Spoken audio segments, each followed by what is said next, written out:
Just a bit more than 9 years after Halo Reach's release on Xbox 360, the game has been added to the Master Chief Collection, covering the Xbox One platform and, drumroll please, PC.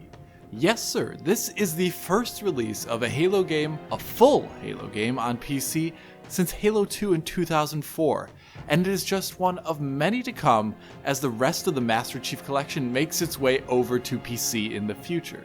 On such a momentous occasion, we are on a mission, tasked to answer a few simple questions. How close is this version of Halo Reach to that original release in the areas where it counts? Where does it improve on that original release? How does it fall short? And lastly, how does Halo Reach perform on all platforms of release? PC, Xbox One X, and Xbox One S. So let's gear up and find out.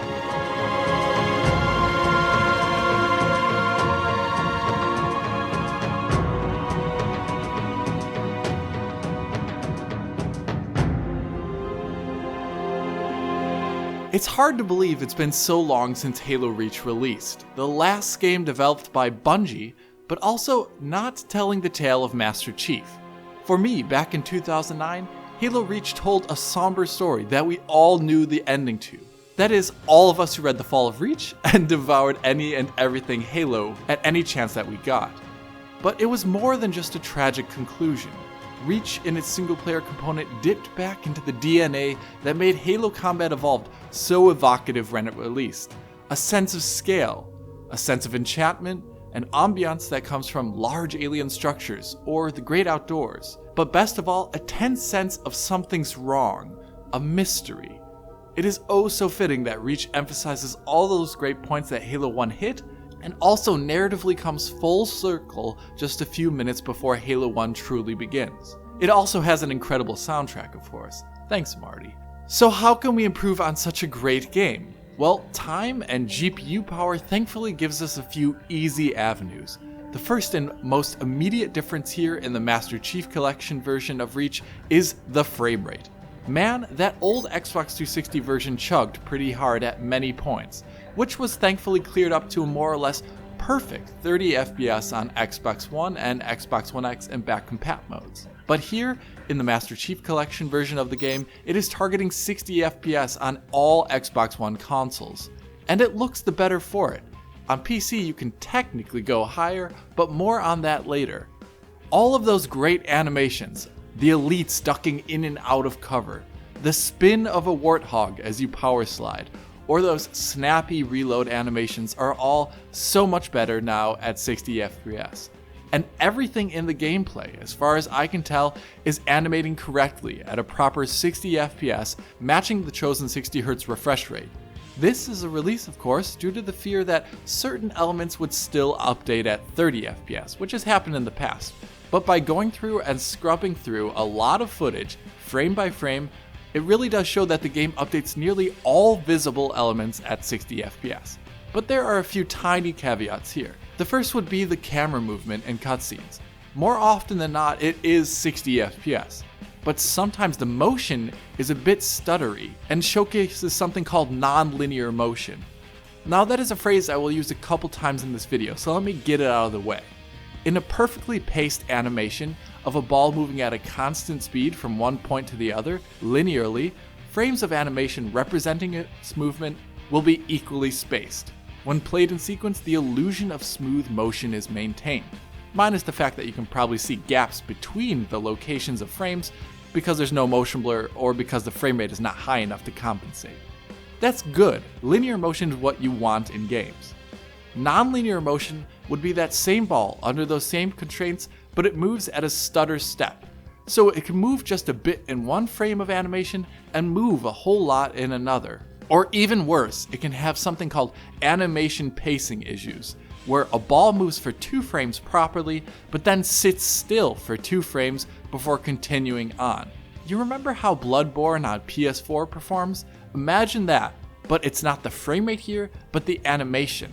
So getting back to Halo Reach in MCC, just a few camera motions I have noticed in single-player cutscenes are affected by non-linear motion. Like here, check out the wall blocking the view of the characters as the camera goes around the corner. Notice how the wall moves in a stutter pattern. The frame rate is actually fine, just the camera animation is moving at an uneven nonlinear rate. Other than that, I did notice that on those platforms where level of detail crossfade happens close to the camera, the LOD fade occurs at a lower rate than 60 FPS. So that can look a bit non-smooth. But really, so much is 60 FPS and looking excellent at 60 FPS. The next big upgrade over the original release here, as represented by the Xbox One X back-compat version, is resolution. Reach was originally at a sub-HD 1152 by 720, with a very nascent form of temporal anti-aliasing that with a perfectly still camera could resolve 2x supersampling, but the game was really jaggy and had ghosting as a result of that TAA. This is massively changed in the MCC version of the game, with the Xbox One and Xbox One S versions clocking in at a great 1920 by 1080. The Xbox One X version then runs at 3840 by 2160, so 4K. The anti-aliasing this time though is very standard, nothing exactly completely modern. It's just a simple post-process anti-aliasing as far as I can tell that does okay when the camera is still, but when you move the camera, aliasing will rear its face. On PC, of course, you can really run at any 16:9 resolution you wish for, with more limited support for 21:9 or other oddball resolutions, but they look fine enough in gameplay. With all that added resolution, you can finally appreciate so many details in Halo Reach's texture work, some of which is surprisingly high resolution for 2009. If it's not super high resolution, then it's covered in something called tiling detailed textures, which look great, but don't always help the texture underneath so much.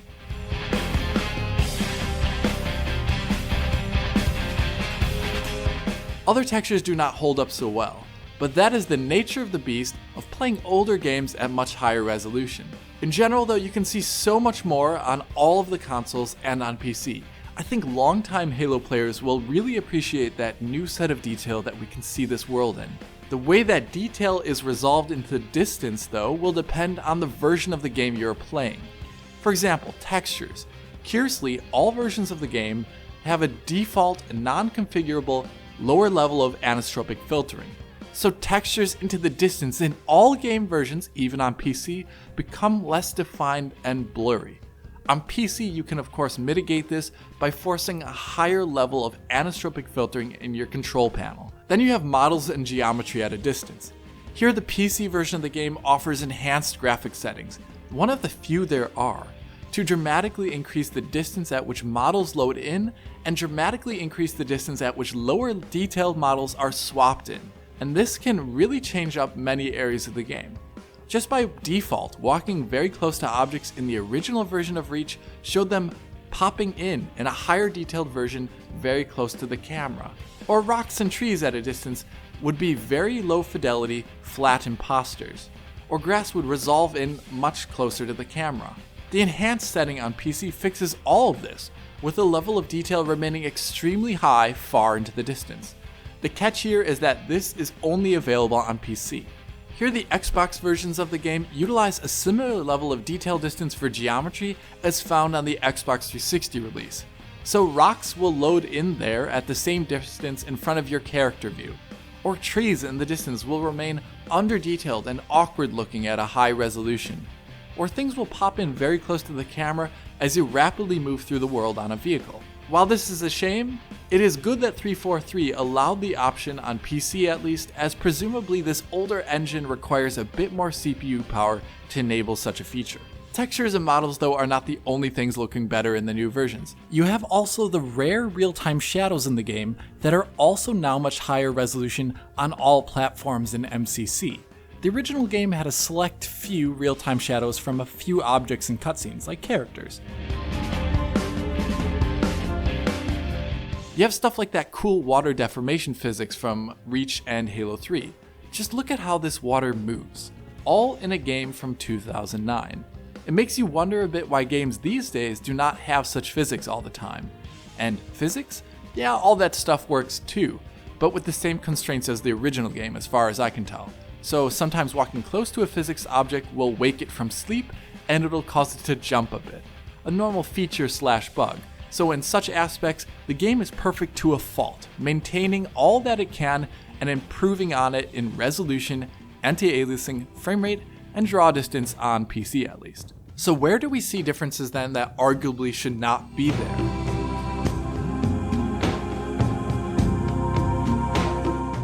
Most of such differences occur with the game's post-processing. That means things like screen space ambient occlusion, bloom, depth of field, film grain, and motion blur.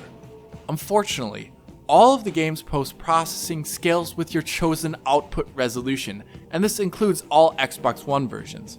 So an effect of depth of field, for example, meant to blur with a width of 10 pixels or so at that sub 720p resolution of the original game, now blurs with a width at 10 pixels at 4K, or 10 pixels at 1080p, which at 4K completely eliminates the artistic effect of something like depth of field. It is dramatically lessened in the MCC versions of the game.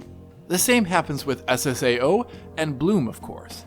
Here in this scene, if you look at the edges where geometry meets, you can see how SSAO in the original version is much heavier and more emphasized than those same creases where geometry meets at 4K on PC or on Xbox One X for that matter. The original ambient occlusion in Reach on Xbox 360 was a form of horizon-based ambient occlusion. It had the characteristic of getting thicker the further it went into the distance, and that property was tied into the game's aesthetic, and art was designed around that consideration. On PC, Xbox One X, or even Xbox One S, that scaling of resolution above the original turns SSAO into many scenes into just an edge outline shader that really doesn't look like ambient occlusion. The higher the resolution, the less obvious ambient occlusion is, especially close to the camera at something like 4K, where it becomes nearly invisible. Bloom is likewise lessened in how many pixels it takes up on screen. Here you can see out 4K how there's very little bloom on the weapon model compared to the original version. If you turn down the resolution to 720p, it gets a bit bloomier, but it is still not the same. Here I imagine that minor horizontal upscale of the original version, the film grain being also much larger in size, and perhaps the original TAA are responsible for the bloom looking so much stronger. I will come back to this at the end of the video, but I feel that such changes to post-processing here are not at all necessary. Then we have the lack of motion blur in the new release. While motion blur is oft maligned and in many circles, it has its purpose to convey motion, especially as an option that you can turn off. In Halo Reach's example, the original version of motion blur did exactly that. It conveyed motion when moving forward or backwards or side to side or turning the screen rapidly, blurring the edges of the screen only. Unlike in many other games that came out at that time, Halo Reach purposefully left the middle of the screen where you aim unblurred so you can see while you rotate the camera. In this manner, it would not distract you necessarily where you are looking at the center of the screen, but it would still convey a sense of speed and blur frames together. The problem is, as I pointed out in my Tech Focus video on motion blur, the motion blur in Halo Reach had too few samples and was probably not gamma correct, as I've heard from one Halo graphics enthusiast online. Those were all shortcuts to run properly on Xbox 360. So instead of increasing its samples and making it more physically correct in this new release, it was just cut outright, which I heavily disagree with. I presume the reasons for that were because motion blur was used as a catch-all phrase against the ghosting of visible in the original release. But Halo Reach was not ghosty and blurry in its original Xbox 360 release because of motion blur. See this character being doubled and looking odd here? People would think that's motion blur, but it is not. That is the rudimentary temporal anti-aliasing the game used, not motion blur. Then we have more problematic changes in the game's audio. I noticed it rather quickly in the game with something not feeling right about how the guns sounded while firing, or how they are mixed into the game when fired. They're much more quiet, muffled, and not right. Here, have a listen to how the assault rifle sounds in both versions.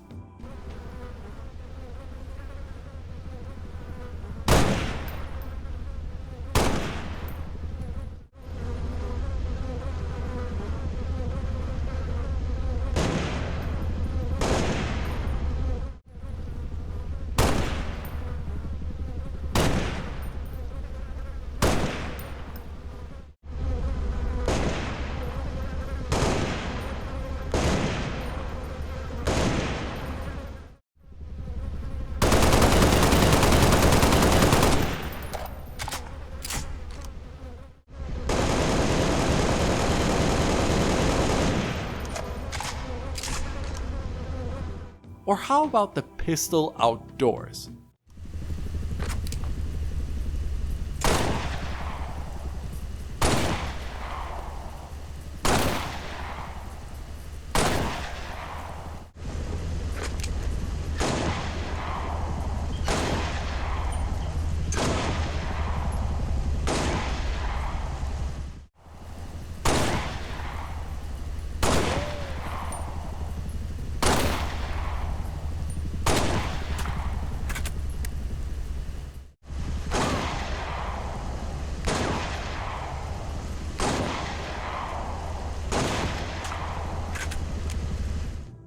So gunshots are muffled and seem to have a different amount of reverb or mix in differently.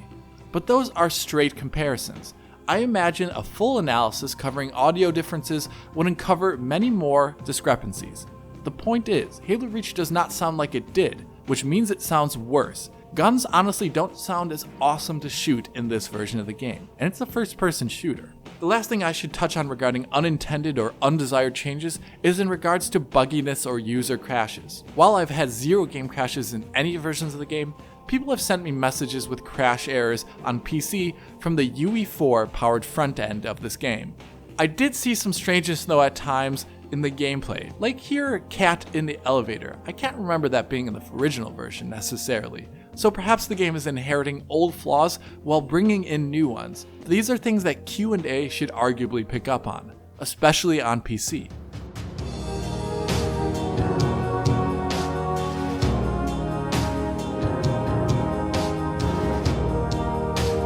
So if the game in its current release date does not replicate the original experience like it should in terms of aesthetics or audio, is the performance at least there? The answer is going to be a bit nuanced here, but by and large it is a yes, with some caveats. So let's look at Xbox One X and Xbox One S. To test the game's performance, I played a few co-op games and levels with my colleague John Linneman, testing out a variety of levels and conditions on both boxes, me on the Xbox One X and him on the S. When looking at the game on Xbox One X, the game was by and large 60 FPS, and just a bit below though at times.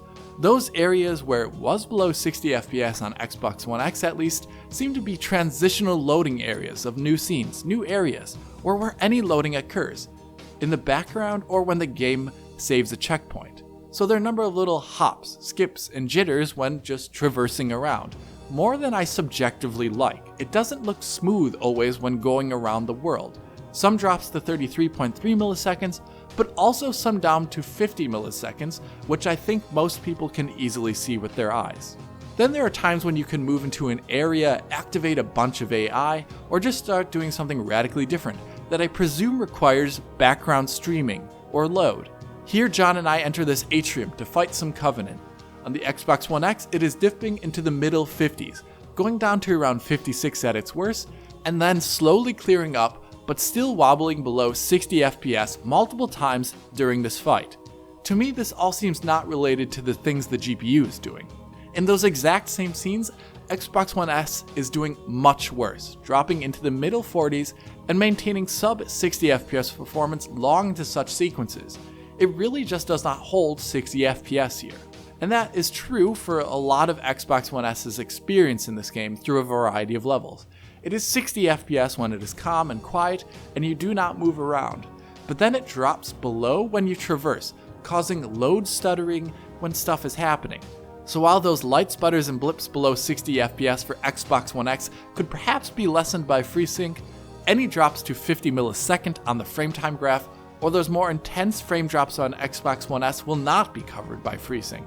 As I say this though, Xbox One X is eminently more playable and enjoyable to look at than the original version by far, I would say. Xbox One X also does a pretty good job at 60 FPS. It's just not as good a job as I would wish. Xbox One S, on the other hand, is having a hard time of it in this game. I know this engine is old, but it is disappointing and distracting visually to see a game not hitting 60 FPS. While I say that, I must mention that in this co-op session I had with John as the host, I had incredible input latency that seemed almost like half a second sometimes. Perhaps this represents other people's experience of the game and playing in peer-to-peer, but I found it rather odd that John and I, living both in Germany on just different sides of the country, which isn't that big, both with fast internet connections, experience such input latency. Coming over to PC is a different story. As I've seen it on the hardware I can test this game on, Halo Reach can very easily maintain a near flawless 60 FPS on almost any hardware out there. The game has pitifully low requirements for CPU and GPU. The only really bumps you can see in the frame time on PCs, most PCs, will be 1 frame drops when the game hits a checkpoint and saves. That is it, otherwise it was flawless. So that is not the thing to talk about here. Going above 60 FPS though requires some explanation. As I mentioned earlier, the game's motion and animation at 60 FPS in all versions seems like it should be for most things. At above 60 FPS though, as it can be unlocked in the menu on the PC version, it does not work at all like it should. All game animations, as far as I can tell, at above 60 FPS only run at 60 FPS.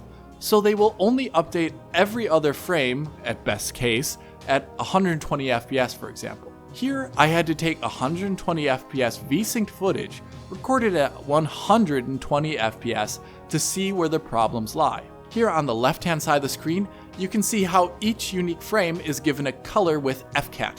This means for every new color, that is a new frame, showing that we are hitting an exact 120 FPS. You can also see that even though that frame color is changing on the left-hand side, that animation is only occurring every other frame. The only things that really update above 60 FPS are the LOD culling in the game, for example, which you can see here when the gun obscures an object on the right-hand side of the screen. Those changes seem to update every frame. The other thing that updates above 60 FPS is mouse movement, but the thing is, it really does not do it correctly. Rather, your mouse movement has pacing problems. It suffers from nonlinear motion. At 120 FPS, with unique frames, the mouse will move on some unique frames, but then not on others, creating an uneven pacing of movement and looking extremely jittery in motion. So yes, you will get better input latency here, but it will not be linear and correct. In my opinion, this nonlinear motion looks worse than a properly paced motion at 60 FPS. But sadly, it is even worse than I'm describing here. This improperly paced motion is not limited to the mouse. It also applies to character and camera animation as far as I can tell. So you can see characters, for example, animate over 2 8.3 millisecond frames and then sit still for 2 frames after that before moving again. So they technically run at an average of 60 frames per second of animation, but it is not linear in a fluid manner. It is rather distracting. At the moment, I cannot recommend playing at an unlocked frame rate above 60 FPS unless these issues, as I mentioned, are fixed.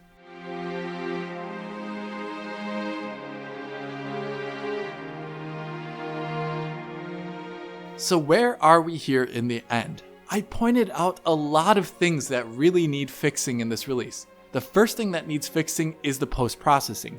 In 2019, I know it is possible to create post-process effects that maintain the same intensity of effect in terms of how much screen space they take up, regardless of resolution. Bloom, SSAO, film grain, and the like should all scale their size properly with resolution and not disappear into nothingness because you like to play at 4K.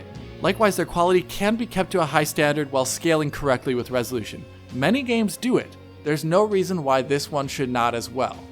Also, motion blur, yeah, that should be put back in at a higher quality than it was in the original release, and with a toggle for players who do not like it. In fact, all the post-processing should have a toggle on all platforms.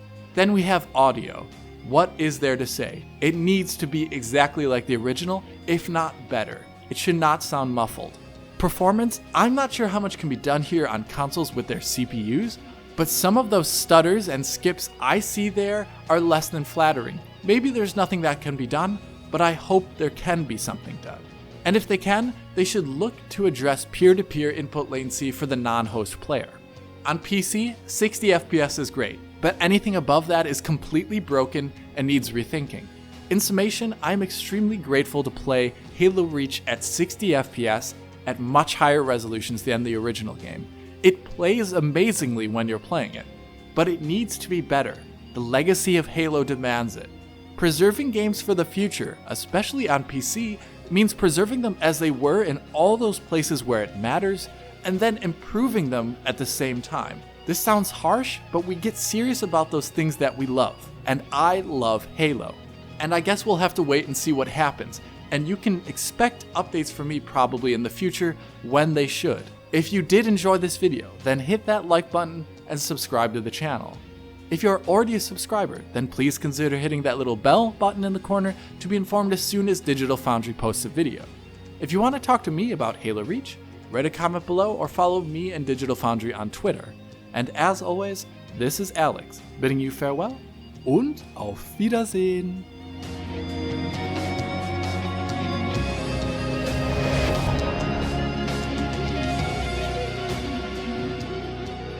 What?